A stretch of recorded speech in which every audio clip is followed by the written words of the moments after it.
थम गया शोर, अब डोर टू डोर, और आज बात इसी पर होगी। नमस्कार, मेरा नाम अमनदीप है और आप छत्तीसगढ़ डिबेट देख रहे हैं। छत्तीसगढ़ के एकमात्र रायपुर दक्षिण विधानसभा उपचुनाव के लिए प्रचार का शोर थम गया है। आखिर दौर में बीजेपी और कांग्रेस ने भी प्रचार के लिए पूरी ताकत झोंक दी। दोनों दलों के दिग्गज नेताओं ने प्रचार का मोर्चा संभाल रखा था। जन आशीर्वाद रैली निकालकर जनता से समर्थन मांगा। इसके साथ ही प्रचार को शोर अब जो है वो थम गया है और नेता अब वोटर पर्ची के बहाने घर घर जाने की रणनीति पर काम करना शुरू कर चुके हैं। मतदान से पहले बीजेपी और कांग्रेस कार्यकर्ता लोगों के घर घर जाकर पार्टी की जीत सुनिश्चित करने के लिए अपील करेंगे। यानी प्रचार का शोर थम गया है। नेता डोर टू डोर जाकर वोट मांगेंगे। बीजेपी से प्रचार का मोर्चा खुद मुख्यमंत्री विष्णुदेव साय ने संभाल रखा था।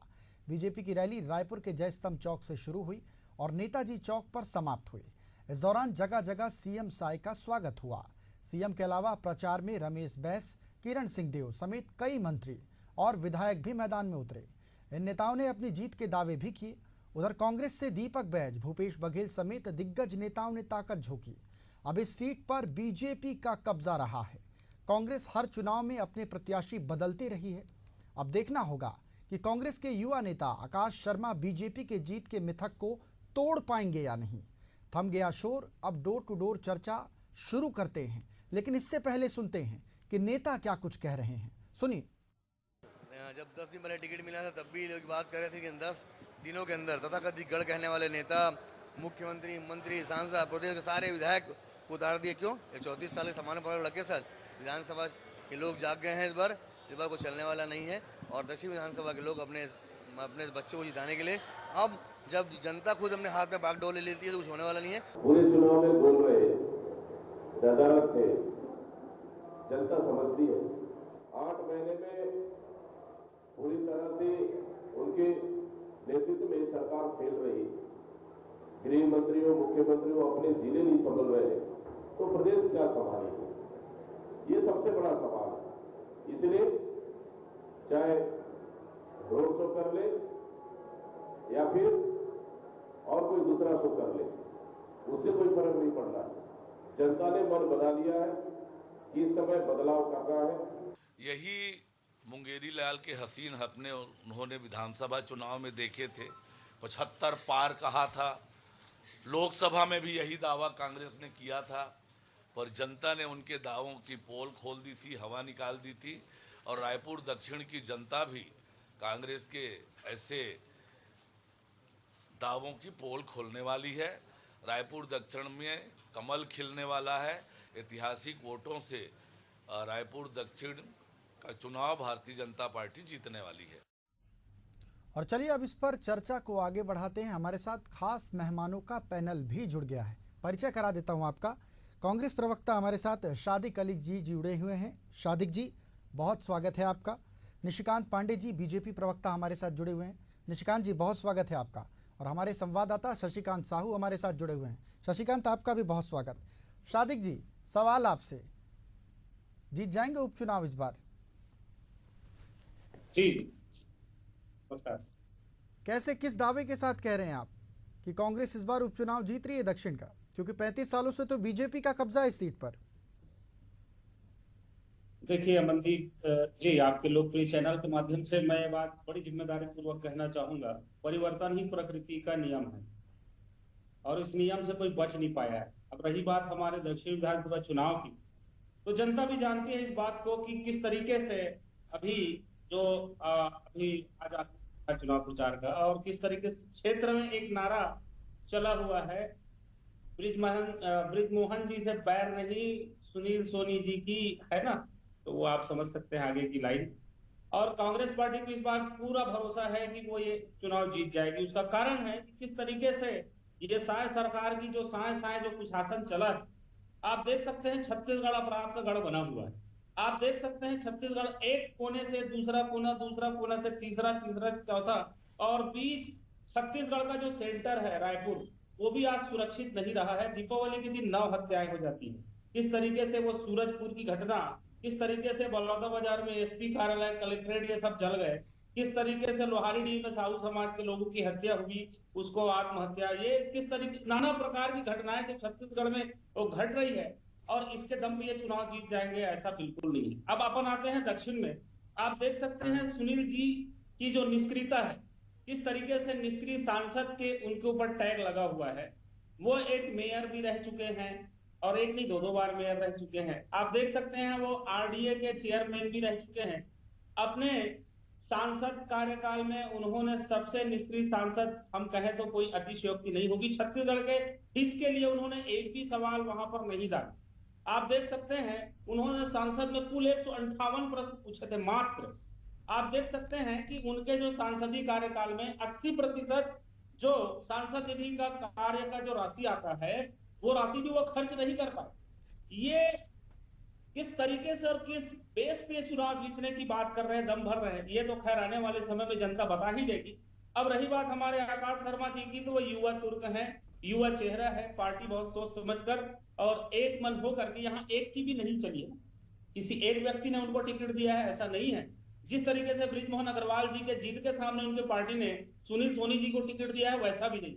सारे नेताओं ने एक होकर के, मिल करके, समर्पित होकर के आकाश शर्मा जी को अच्छा, आप ये टिकट कह दिया रहे है। हैं और निश्चित शादिक ही हम जी, दक्षिण शादिक प्रकार- जी, शादिक जी, आप ये कह रहे हैं कि बृजमोहन अग्रवाल जी के जिद के कारण ही सुनील सोनी को टिकट मिली है?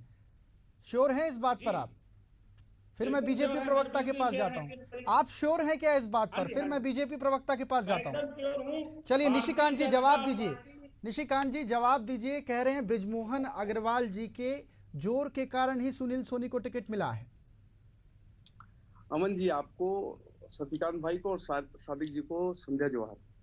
बड़ा हंसी आती है, मतलब जब ऐसे सादिक भाई ऐसा बात करते हैं कि उनके जोर से ये टिकट मिला है। क्या सादिक भाई मतलब भाजपा कार्यालय में बैठते हो क्या आप? मैं कभी आपको देख नहीं पाया वहाँ। गुपचुप तरीके से बैठते हो क्या वहाँ कार्यालय में? क्योंकि मुझे तो नहीं लगता कि आपको देखा नहीं हूँ कभी, मतलब पहली बार देख रहा हूँ। तो शायद हो सकता है कि आप रात के अंधेरे में बैठते हो कार्यालय में, इसलिए ये सब जानकारी आपके पास। विषय अमन जी ये है, रायपुर दक्षिण की बात कर रहे हैं हम। रायपुर दक्षिण और भारतीय जनता पार्टी एक दूसरे के पूरक के रूप में लगभग 34 साल, जब से 2009 से परिसीमन हुआ उसके बाद, और उसके पहले भी जब रायपुर शहर था तो भी वो एक दूसरे के पूरक के रूप में काम करते हैं। और भारतीय जनता पार्टी रायपुर दक्षिण के हृदय में और भारतीय जनता पार्टी के हृदय में रायपुर दक्षिण स्थापित। विषय यह है, उपचुनाव था। उपचुनाव में आपने देखिए, कांग्रेस पार्टी लगातार लोकसभा, उसके पहले विधानसभा, बहुत बड़े बड़े वायदे किए कि हम तो 75 भी पार कर रहे हैं। लोकसभा में इन्होंने कहा कि 1-2 सीट भी भारतीय जनता पार्टी को मिल जाए तो बहुत बड़ी बात है। विषय क्या है, 5 साल के इनके आतंक को और विनाश के कालखंड को प्रदेश की जनता ने बर्दाश्त किया है। वो प्रदेश की जनता इंतजार कर रही कब मौका मिले और इन अराजक तत्वों को उखाड़ के फेंका जाए। अभी जो हमारे कांग्रेस के प्रवक्ता है वो कह रहे थे सूरजपुर की घटना को लेकर, बताइए, मतलब थोड़ा सा शर्म भी होना चाहिए, थोड़ा सा ना नैतिकता के आधार पर भी सूरजपुर की घटना को और बलौदा बाजार की घटना को कोड नहीं करना चाहिए कांग्रेस के मित्रों को, क्योंकि वो आप अपना ही आईना नहीं देख पाएंगे। विषय यह है, षड्यंत्र करके प्रदेश को प्रदेश को अशांत करने का प्रयास आपने बहुत किया। रही बात परिणाम की, तो परिणाम तक कांग्रेस पार्टी जीत रही है, इसमें कोई शक नहीं है। जिस दिन परिणाम आएगा उस दिन ईवीएम, लोकतंत्र की हत्या, चुनाव आयोग खराब, धन बल, बाहुबल, फलना ढकना सब चालू हो जाएगा। अमन जी, ये बात को आप कोट करके रखिए, उस दिन में मैं डिबेट में बैठूंगा। विषय क्या है, अभी इन्होंने कहा साइंस सरकार की बात, हमने विधानसभा पूर्व जो घोषणा की थी, आप घोषणा पत्र उठाइए और उस पर इम्प्लीमेंट नहीं हुआ हो तो आप हमसे चर्चा कीजिए, हम उसके लिए जवाब देने को तैयार हैं।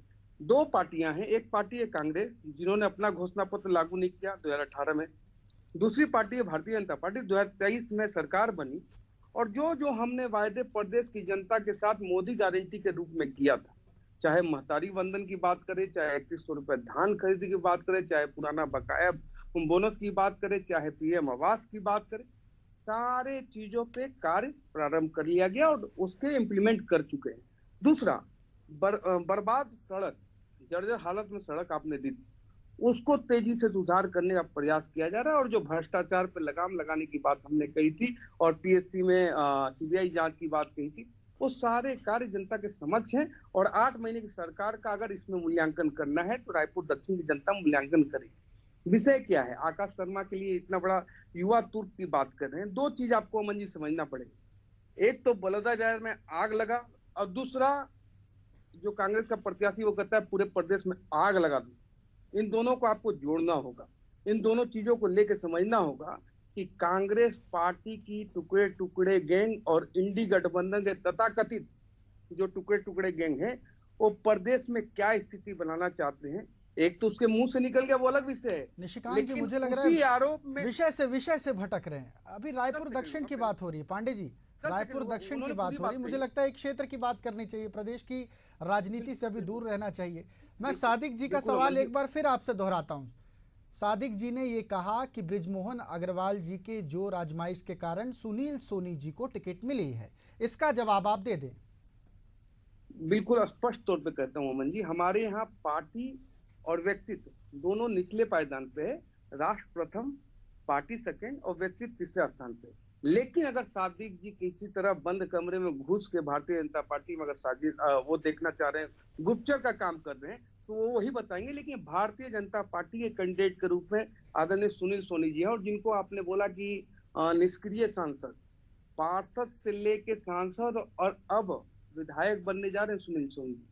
आप किसी व्यक्ति पे जब टीका टिप्पणी करते हैं तो उसके संघर्ष को देखा कीजिए कि कहां से चलते हुए कहां तक पहुंचा है व्यक्ति। और रही बात, आप जब निष्क्रिय बोलते हैं किसी को, तो जब 3.5 लाख वोट से जब लोकसभा जीते थे, उस समय रायपुर लोकसभा से सबसे बड़े मार्जिन से सुनील सोनी जी जीते थे। आप लोग आकलन भी करते हैं तो थोड़ा ढंग से किया कीजिए। ऐसे मतलब आके टीवी पे प्रलाप कर लेने से जीत नहीं मिलती। जनता के बीच में आपको जाके स्थान बनाना पड़ता है। जब हम चुनाव हारे थे तो हम लगातार जनता के बीच में गए और बाउंस बैक करके देखिए 14 सीट वाली भारतीय जनता पार्टी आज 54 सीट पे बैठी है। ठीक है जनता का समर्थन आशीर्वाद के साथ। सादिक जी मुस्कुरा रहे हैं, कुछ कहना चाहते हैं, कहिए सादिक जी। जी, मैं निशिकांत पांडे जी जो वरिष्ठ प्रवक्ता है उनकी मजबूरी समझ सकता हूँ। उनकी धर्म संकट है। पार्टी में जिस तरीके से बृजमोहन अग्रवाल जी के वो मोमबत्ती को किस तरीके से छल्ला करके उन्होंने एक मंच के दरमियान फेंका था, वो पूरी दुनिया ने देखा है साहब। तो मैं निशिकांत पांडे जी की जो धर्म संकट है उसको समझ सकता हूँ। रही बात मेरे भारतीय जनता पार्टी के कार्यालय में बैठ के वहां पर सूत्र और गुप्तचर बनने का, तो वो मैं अकेले नहीं बोल रहा हूँ, वो पूरे प्रदेश ने देखा है कि किस तरीके से बृजमोहन अग्रवाल जी की अनदेखी और आपसी मनमुटाव के चलते किस तरीके से 11 महीने में ही उनको विधायकी अपने मंत्रित्व काल जिसको वो छोड़ना नहीं चाहते थे से उनको इस्तीफा देना पड़ा। ये पूरा प्रदेश का जनता जानता है। और किस तरीके से बृजमोहन अग्रवाल जी से मजबूरी में बेचारा जो एक कहना चाहिए कद्दावर नेता था और उनको किस तरीके से साइडलाइन किया है उनको पूरा प्रदेश देख रही है। मेरे भारतीय जनता पार्टी के कार्यालय में बैठने की बात तो छोड़ दीजिए। रही बात सूरजपुर बलौदा बाजार की घटना, तो साहब बलौदा बाजार की घटना पे ही आप आ जाइए ना, बलौदा बाजार की घटना पे आ जाइए। किस तरह आप सनम जांगड़े जी की भूमिका को क्यों नहीं जांच कर लेते? किस तरीके से नागपुर से गाड़ी भर भर करके बलौदा बाजार के रेस्ट हाउस में लोग बाग आए हुए थे। एक बार सनम जांगड़े जी की भूमिका पर भी आप प्रकाश डाल दीजिए। आपकी तो सरकार है, आपकी एजेंसी है। आप साहब ऐसा कांग्रेस पर आरोप लगा करके बच नहीं सकते। लॉ एंड ऑर्डर पूरी तरीके से फेल है। गृह मंत्री जी के क्षेत्र कवर्धा लोहाड़ी में आप कचरूराम साहू जी की हत्या को कैसे बोल सकते हैं? आप ही की सरकार ने और आप ही के प्रशासन ने कचरूराम साहू जी की हत्या हुई थी उसको आत्महत्या करार दे चुकी थी। फिर प्रदेश का मुद्दा, प्रदेश का विषय अलग है। सादिक जी अभी दक्षिण की बात कर रहे हैं, रायपुर दक्षिण की बात होनी चाहिए। रायपुर दक्षिण में क्या कुछ मूलभूत सुविधाएं हैं, लोगों को क्या कुछ नहीं मिल पा रहा है? मुझे लगता है इस पर बात होनी चाहिए क्योंकि हमारी डिबेट का विषय तो यही है। नहीं, मैं उसी में आ रहा था। मैं निशिकांत भैया के थोड़े से किसी प्रश्न का जवाब देने के लिए मैं भी थोड़ा विषयांतरित हो गया था। कोई बात नहीं, हम बृजमोहन और सुनील सोनी जी और आकाश जी के ही क्षेत्र में आ जाते हैं, दक्षिण में आ जाते हैं। देखिए सर, दक्षिण में हमारे जीतने के बहुत बड़ी प्रबल संभावना इसलिए है कि साय की जो 11 महीने की सरकार है विभिन्न योजनाओं के इन्होंने बंद कर दिया। अभी निशिकांत भैया कह रहे थे किस तरीके से महतारी वंदन, मैं महतारी वंदन की बात कर लूं, अगर ये जमीन पे है इनकी सरकार और इनके कार्यकर्ता जमीन और धरातल पे है तो इनको पता चल जाएगा किस तरीके से इनके जो मुख्यमंत्री श्री विजय शर्मा जी थे, वो वीडियो आप सबने देखा है कि सबको मिलेगा 1,000 रुपए, मुझे कलेक्टर की पत्नी को, इसको सबको। आप आ जाइए किस तरीके से कटनी और छटनी चालू हो गई है। जो आईटी पेयर है, इनकम टैक्स पे है, ये है वो, इनको काटने छाटने का काम चालू हो गया। रही बात प्रदेश के स्तर पे अपन आते हैं, इनके ही किसी योजना पे और मैं आता हूँ। क्यों आप पे भरोसा करें? अभी 15 नवंबर से धान खरीदी होना है। हमारे सरकार के टाइम में 1 नवंबर पे धान खरीदी होता था। अब ये तो कोई आरोप प्रत्यारोप नहीं है ना, ये तो फैक्ट चीज है ना। चलिए ठीक है, 15 ठीक है, नवंबर ठीक से है, आप सादिक धान जी, खरीदी करने निशिकांत वाले जी हैं। जवाब दे रहे हैं, आपके सवालों का जवाब दे रहे हैं। कहिए पांडे जी। सादिक जी, पहले अपने इतिहास को पढ़िए। 1-1 दिसंबर तक धान खरीदी हुई है, आपको जानकारी नहीं है। वही भूपेश दाऊ जी 1 दिसंबर को धान खरीदी किए हैं। अगर जानकारी नहीं है तो जानकारी लेके बैठा कीजिए। और अभी दीपावली चल रही थी, उस कारण ये त्योहार थे, और बहुत बड़े त्योहार होते हैं सनातन धर्म के, आपको शायद जानकारी नहीं होगी। इस कारण इसको एक्सटेंड किया गया और पूरी तैयारी है, धान खरीदी की जाएगी। आपने कहा कि बृजमोहन अग्रवाल जी ने बृजमोहन अग्रवाल जी को साइड लाइन कर दिया गया। किसको? अमन जी, मतलब राजनीतिक सूझबूझ की बात है। अगर जब बृजमोहन अग्रवाल जी को लोकसभा का टिकट मिला होगा तो यहाँ बैठे हम लोग 4 लोगों में किस व्यक्ति को पता नहीं हुआ कि उनको इस्तीफा देना है? अगर सूझबूझ की राजनीति की बात करें, इनकी शायद आईक्यू थोड़ा सा उस लेवल पर नहीं हो। जब भूपेश बघेल जी लोकसभा लड़ने गए थे राजनांदगांव, तो आपको नहीं मालूम था कि अगर वो जीतते तो वहां पाटन से इस्तीफा देते? जब तामध्वज साहू महासमुंद से भिलाई से वहां गए थे महासमुंद, तो किस कारण से गए थे? देवेंद्र यादव बिलासपुर किस कारण से गए थे? पार्टी के नीतिगत निर्णयों पे आपकी टीका टिप्पणी नहीं हो सकती। और बुझे हुए दीपक की सेना इतनी बड़ी बात कह रही है। हमारा मंडल अध्यक्ष आपके प्रदेश अध्यक्ष को पटकनी दे चुका है। सादिक जी, होश में रहिए, ऐसा नहीं है हमारा प्रदेश अध्यक्ष तो जीता ही जीता। हमारा मंडल अध्यक्ष आपके प्रदेश अध्यक्ष को कर दिया, बुझा चुका है। बस्तर की बात कर रहे हैं क्या पांडे जी? हाँ, बस्तर की बात हो रही है क्या? बस रायपुर दक्षिण पे आए थे आप। आपने कहा कि हमारी योजनाएं काम नहीं करी। देखिए, मैं फिर बोल रहा हूँ अमन जी, बड़ा विनम्रता के साथ कह रहा हूँ कि जो जिस पेड़ में फल लगता है उसको झुकना चाहिए। रायपुर दक्षिण की जनता ने पुनः बनाया है और 9वीं बार भारतीय जनता पार्टी को आशीर्वाद दे दी। लेकिन ये जो जीत का विषय है, कांग्रेस पार्टी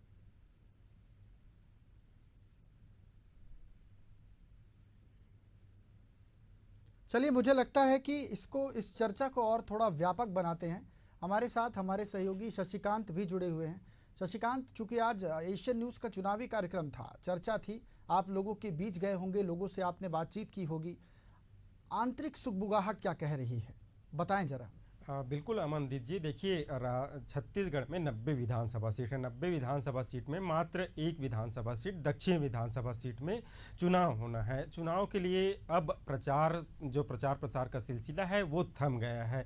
अब जो प्रत्याशी है वो हालांकि डोर टू डोर भले कैंपेन कर सकते हैं, लेकिन जो स्थिति हमने देखी थी इस बार, मात्र चूँकि छत्तीसगढ़ के एक दक्षिण में उपचुनाव हो रहा है, ऐसे में दोनों ही जो राजनीतिक दल है उन्होंने अपनी पूरी ताकत झोंक दी।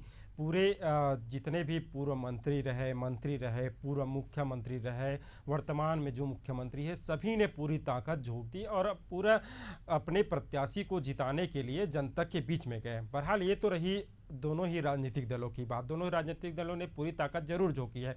लेकिन अभी जो सीट की बात की जाए, दक्षिण विधानसभा, यहाँ से बृजमोहन अग्रवाल 8 बार विधायक रह चुके हैं। इसे अभेद किला जरूर माना जा रहा था, बीजेपी का अभेद किला, लेकिन अब नए प्रत्याशी आकाश शर्मा मैदान पे हैं। ऐसे में कहीं न कहीं टक्कर भी जो इस विधानसभा में है वहाँ देखने को जरूर मिल सकती है। शुरू से ही कांग्रेस ने निष्क्रिय और सक्रिय युवा नेता का जो टैग है या जो टैग लाइन उन्होंने दिया था। हालांकि बीजेपी जो सरकार की 10 माह के जो कार्य है, उन कार्य योजनाओं को लेकर जनता के बीच में जरूर जा रहे हैं। और दूसरी तरफ बृजमोहन अग्रवाल, जो कि वहाँ के जो जनता है उनके लिए वो खुद एक जन नेता है, वहाँ की जनता उन्हें सपोर्ट करती है, तो खुद वो पूरे पारी को संभाले हुए हैं, वो रोड शो कर रहे हैं, जनता के बीच में जा रहे हैं। दूसरी तरफ भले कांग्रेस के तमाम दिग्गज नेता जा रहे हैं, हम भी फील्ड में गए तो साफ तौर पर यही देखने को मिला। हालांकि जो पहले से वहाँ एजेड जो मतदाता है उनका तो कहना है कि हम आकाश शर्मा का जरूर अभी नया प्रत्याशी इसलिए नहीं जानते, लेकिन जो युवा मतदाता है, युवा मतदाताओं में कहीं ना कहीं जो आकाश शर्मा है उसको लेकर जो फीडबैक है एक अच्छा देखने को मिला था। तो यही कहा जा सकता है कि जो चुनाव जब 13 नवंबर को वोट डाले जाएंगे तो इसमें कहा नहीं जा सकता कि एक तरफा यह जो चुनाव है वो देखने को मिला। निश्चित तौर से इसमें टक्कर देखने को मिल सकता है। दोनों ही प्रत्याशियों ने अपनी पूरी ताकत झोंकी है। ये कल बृजमोहन अग्रवाल ने एक प्रेस कॉन्फ्रेंस किया। प्रेस कॉन्फ्रेंस के माध्यम से उन्होंने जो दक्षिण का किला है या दक्षिण विधानसभा है उसे कांग्रेस का पर्यटन स्थल बताया। पर्यटन स्थल इसलिए बताया कि जब भी वहाँ चुनाव होते थे कांग्रेस नए प्रत्याशी मैदान पे उतारते थे, जिसका आज पलटवार भी दीपक बैज पीसीसी चीफ है उन्होंने किया कि जो चारागाह बना कर रखा है। इस तरह से ये तमाम जो आरोप प्रत्यारोप तो चलते रहे और कांग्रेस ने सबसे बड़ा मुद्दा उठाया प्रदेश की कानून स्थिति, कानून व्यवस्था की। जो कानून व्यवस्था देखने को मिला, जो घटनाएं हुई, उन तमाम विषयों को लेकर जनता के बीच में गया। बहरहाल यही है, अब 13 नवंबर को एक दिन बाद जो है मतदान होगा। सुबह से 7 बजे से मतदान की प्रक्रिया शुरू हो जाएगी। जनता किसके बातों पर और किसके जो घोषणा है उस पर सहमति देती है, ये तो देखने वाली बात होगी। चलिए बिल्कुल, तो 13 नवंबर का इंतज़ार है यहाँ पर। पांडे जी आपके पास वापस आता हूँ। 8 बार बृजमोहन अग्रवाल जी वहाँ से विधायक थे, बार बार बीजेपी वो सीट जीतती रही, लेकिन इस बार बृजमोहन अग्रवाल वहाँ से प्रत्याशी नहीं है। इस बार प्रत्याशी सुनील सोनी जी हैं। अब ऐसे में अगर कांग्रेस ने आकाश शर्मा को अपना प्रत्याशी बनाया है तो मुझे नहीं लगता कि अपने प्रतिद्वंदी को कम आंकने की जरूरत है। कभी कभी प्रतिद्वंदी भी भारी पड़ जाता है। अमन जी, अगर हम कम आंकते तो हमारा जो हमारा चुनाव कैंपेन देखिए, पूरी ताकत से देखिए, हम चुनौतियों को कम आंकने वाली परिपाटी से चलने वाली पार्टियां नहीं। हम हमेशा छोटा चुनाव बड़ा चुनाव ऐसा नहीं देखते, हम चुनाव को चुनाव के रूप में तो आप ये मानते हैं कि आकाश शर्मा भारी पड़ सकते हैं? नहीं, कतई नहीं। हम कोई भी कमी ना छोड़े अपने प्रयास में, अपने परिश्रम से ही हम जीत को मंगल करते हैं। रायपुर दक्षिण की आप बात कर रहे थे कि बृजमोहन अग्रवाल जी को लगातार आशीर्वाद दिया जा रहा था और अभी प्रत्याशी नहीं है। एक्चुअली बृजमोहन जी की थोड़ी सी भूमिका बदली हुई है। पहले वो अर्जुन के रूप में स्वयं युद्ध में रहते थे, अभी श्री कृष्ण की भूमिका में सारथी के रूप में आदरणीय श्री सुनील सोनी जी के साथ खड़े हैं। विषय क्या है, देखिए, भारतीय जनता पार्टी को और रायपुर दक्षिण को समझना है तो 8 बार के चुनाव परिणाम को आपको समझना होगा, देखना होगा क्यों, आखिर किस कारण से भारतीय जनता पार्टी का कमल लगातार वहां खिल रहा है। ऐसा कोई मतलब, जैसे अगर हम कहें कि नगर निगम में कांग्रेस हमसे अपर हैंड में, 11 पार्षद इनके, 8 हमारे हैं, अपर हैंड में लगातार। यहाँ पे महापौर लगातार कांग्रेस पार्टी का है, लेकिन रायपुर दक्षिण में बार बार उम्मीदवार बदलने के बाद भी परिणाम इनके अगेंस्ट में क्यों आया? क्योंकि भारतीय जनता पार्टी का कमल वहां पे 5 वर्ष लगातार खिलता मतलब हम लगातार जनसेवा के भाव से जनता के सुख दर्द में लगातार हम लोग सम्मिलित होते हैं और हर कार्यों को लेकर अंत्योदय के भाव से आखिरी व्यक्ति तक पहुंचने का प्रयास करते, तब ऐसे परिणाम होते हैं। आप अमन जी, आपसे मैं पूछूंगा, किसी स्टेट को रीगेन करने का कांग्रेस पार्टी का इतिहास आपको कभी क्या याद होगा? दिल्ली छोड़ के आपको याद नहीं आए कांग्रेस पार्टी किस स्टेट को रीगेन किए? कारण क्या है कि देखिए, चलने का काम है, विकास के कार्य लगातार चलते, सड़क बनती है, टूटती है, फिर बनाना पड़ता है। यहाँ तो सड़क बनना ही नहीं है, कागज में बनना है, उसका पैसा सीधा घर पहुंचा के एटीएम के रूप में 10 जनपद के लिए काम करना है। तो विषय ये है कि प्रदेश की जनता ने अभी मात्र 1 साल पहले हमको शानदार 67,000 वोट से लीड कराया रायपुर दक्षिण में। अभी उपचुनाव है, अगर कांग्रेस पार्टी अगर इस भ्रम में रहना चाहती है, देखिए लोकतंत्र है, सभी कोई अपना वो रख सकता है कि हम जीत रहे हैं या हार रहे हैं। परिणाम तो परिणाम के दिन आएगा, लेकिन अभी आप डंका बजा सकते हैं, उससे हमको कोई समस्या नहीं है।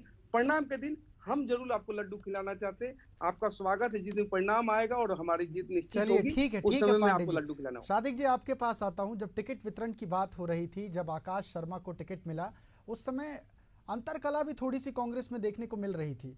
कहीं अंतरकला भारी तो नहीं पड़ जाएगी कांग्रेस के लिए, क्योंकि परसों चुनाव है? जी, आपके लोकप्रिय चैनल से मैं एक बात जरूर यहाँ पर कहना चाहूंगा। अभी मेरा जो चर्चा हुआ तो निशिकांत पांडे जी से पहला मेरा स्वस्थ चर्चा है, और थोड़ी देर पहले पांडे जी अभी मेरे कुछ धर्म संस्कृति और सनातन की जानकारी को लेकर कुछ प्रश्न कर रहे थे, और दूसरी चीज मेरी IQ को लेकर के प्रश्न कर रहे थे। भैया, हम यहाँ स्वस्थ चर्चा करने के लिए बैठे हैं, व्यक्तिगत बोलने के लिए नहीं बैठे हैं। इस बात का ध्यान आपको भी रखना पड़ेगा और मुझे भी रखना पड़ेगा। जिस दिन धर्म संस्कृति और सनातन पर चर्चा होगी तो उस दिन आराम से बैठ के लंबी चर्चा कर सकते हैं। रही बात मेरे अपने इतिहास को जानने का, तो आप भारतीय राष्ट्रीय कांग्रेस पार्टी ही वो पार्टी है जिन्होंने धान खरीदी यहाँ पहली बार छत्तीसगढ़ में चालू करवाया था। ये बात आप भी अच्छे से समझ लीजिए है। रही बात आपके अभी, जैसे कि हमारे अमनदीप सिंह जी, आपने जो अभी प्रश्न किए उनका मैं उत्तर यहाँ पर देना चाहूंगा। जिस तरीके से साय सरकार ने यहाँ साय विभिन्न योजनाओं को बंद करने का काम किया है, ये सिर्फ एक महतारी वंदन योजना के आड़ में बैठ करके सारा चीज कर लेना चाहते हैं। अरे उसी योजना को ही ठीक से चला लीजिए ना। ये आप देख सकते हैं बिजली बिल हाफ की जो योजना थी वो आज के डेट में बंद कर दी गई। हाट बाजार क्लिनिक से जिस तरीके से स्लम वासियों को और रूरल के क्षेत्र वाले जो हमारे भाई बहन और जो दुखी पीड़ित परिवार होते थे उनको मुफ्त में जो दवाइयां मिला करती थी उनको यह सरकार ने बंद करने का काम किया है। आप देख सकते हैं जितने भी नगर निगम, ये मैं बोल नहीं रहा हूँ, आप देख लीजिए क्या की सरकार हो गई है, जितने भी नगरीय निकाय के क्षेत्र हैं जैसे रायपुर हो गए, बिलासपुर हो गए, दुर्ग, भिलाई, रायगढ़, कोरबा, 1 रुपए का इन्होंने विकास कार्य अभी तक वहां पर नहीं दिया है, बल्कि पिछले पूर्ववर्ती सरकार के विकास कार्यों का इन्होंने जाकर के बाकायदा लोकार्पण करने का काम इन्होंने किया है। विश्व आदिवासी दिवस की जो छुट्टियां होती थी उन्होंने इनको बंद कर दिया। सोनी जी का विरोध क्षेत्र में हुआ है, भाटापारा में आप देख सकते हैं किस तरीके से ग्रामवासियों ने कैसे वहां पर नारे लगाए थे और किस तरीके से उनकी वोटिंग की गई थे। देखिए अभी हमारे निशिकांत भैया जी कुछ बात कर रहे थे, चुनाव जीतने और हारने के अपने अलग कारण हो सकते, सत्ता में आने और जाने के अपने अलग अलग कारण हो सकते, लेकिन विषय यह है कि वर्तमान परिदृश्य और वर्तमान परिवेश क्या बोलता है। आप देख सकते हैं ये 5,000 करोड़ विकास काम की बात किए थे दक्षिण में, आप खुद देख लीजिए कि 5,000 करोड़ का विकास काम का आप कहीं से कुछ तो सबूत दिखा दीजिए, कहीं 5 तो सुनील सोनी जी का वो तो दिखा दीजिए जिसका उन्होंने लोकार्पण या भूमि पूजन किया। तो आपके कथनी और करनी में बड़ा फर्क है। आप इतना मान के चलिए। ठीक है सादिक जी, बिल्कुल बिल्कुल। एक आखिरी बार, क्योंकि समय बहुत कम है, पांडे जी जल्दी अपनी बातों को खत्म करें। सादिक जी, मैं सूझबूझ की बात इसलिए कहा आपको कि 1 दिसंबर को जब धान खरीदी हुई तो आपने कांग्रेस सरकार की पीठ थपथपाई, अभी 15 नवंबर को धान खरीदी होगी तो भारतीय जनता पार्टी गलत करी, इसलिए सूझबूझ की बात की। आपके व्यक्तिगत टिप्पणी, मतलब मैं आपको व्यक्तिगत नहीं कह रहा था, कांग्रेस पार्टी, आप कांग्रेस पार्टी के प्रवक्ता के रूप में है इसलिए कांग्रेस को बोला। दूसरा, आपने कहा कि विकास के कार्य नहीं हुए। अगर विकास के कार्य नहीं हुए रायपुर दक्षिण में तो लगातार 8 बार, यही मैं कहता हूँ, देखिए हार जीत अलग विषय है, जनता के आशीर्वाद पर प्रश्न चिन्ह लगाना ये आपको शोभा नहीं देता। हालांकि अब कांग्रेस पार्टी है, कांग्रेस पार्टी को ये करना अच्छा लगता होगा तो करे। देखिए हार और जीत अलग विषय है, लेकिन जनता लगातार किसी को बिल्कुल पांडे जी, हार और जीत एक अलग विषय है। इंतजार आपको भी करना पड़ेगा, इंतजार हमको भी करना पड़ेगा। और मुझे लगता है कि काफी सार्थक चर्चा हुई है। रायपुर दक्षिण की बात हमने यहाँ पर की। मैं बहुत धन्यवाद करता हूँ सादिक दिया, आपका बहुत धन्यवाद करता हूँ, कांग्रेस से पक्ष रखा आपने। निशिकांत जी आपका भी बहुत धन्यवाद, और हमारे सहयोगी शशिकांत साहू आपका भी धन्यवाद। तो प्रचार अब खत्म हो चुका है, अब प्रत्याशी डोर टू डोर लोगों के घरों तक पहुंचेंगे। हाँ, 35 सालों से बीजेपी का अबेद घड़ रही है रायपुर दक्षिण विधानसभा सीट, लेकिन इस बार देखना होगा कि क्या कांग्रेस के युवा प्रत्याशी आकाश शर्मा कमाल कर पाते हैं या नहीं। इसी के साथ छत्तीसगढ़ डिबेट में फिलहाल इतना ही। मुझे दीजिए आज्ञा, नमस्कार।